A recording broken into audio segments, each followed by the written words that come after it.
what were people ignoring back then that they're still ignoring today? Well, the answer is obvious. They're still ignoring chiropractic, and there's still not too many people who are not aware of the great help that they can get from chiropractic. And what scares you the most about where society is heading physically? Now we're in Sweden. I think that question is more relevant in the United States, I would say, because I think that most people in Sweden now today, at least, they understand that they should work out regularly, and the message that you need daily exercise has come across, but not everyone does it.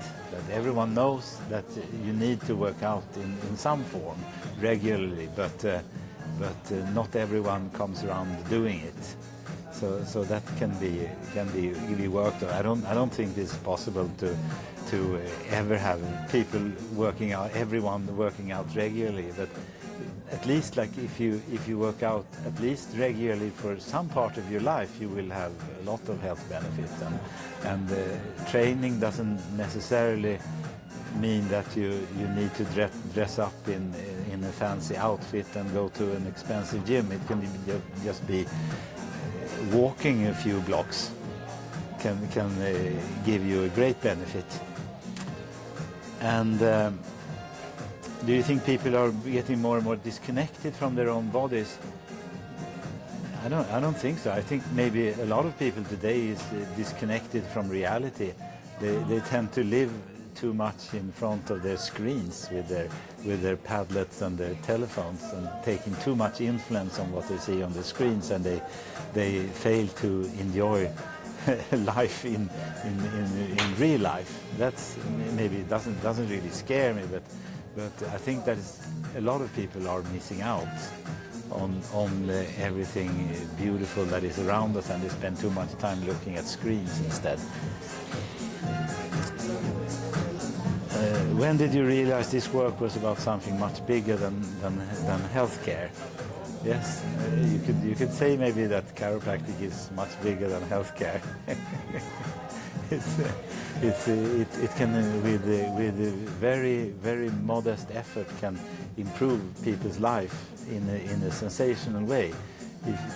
If you compare to most other medical treatment, chiropractic treatment is ridiculously inexpensive as compared to the results that you get. Like what they in the Cochrane report called a modest improvement in back pain.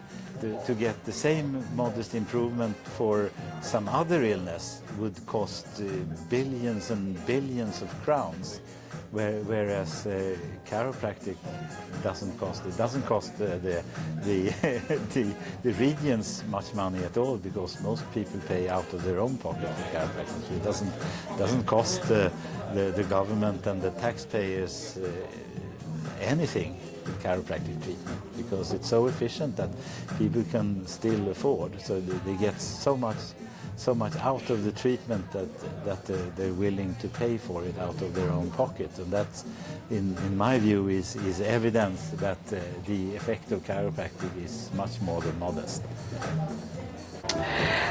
That was 40 years of wisdoms right here. The research says that chiropractic works. The guideline says chiropractic works. But what Eric just described, that is what the research cannot fully capture. That is what happens in the room between practitioners and the patients. When someone finally feels understood after years of being told everything is fine. If something in today's conversation made you think about your own body, your own pain, your own team at work, I want you to do one thing today. Not tomorrow, today. Get checked. Not because something was wrong, because 40 years of experience just told you. By the time you feel it, the process started a long time ago. Thank you, Eric. This was extraordinary.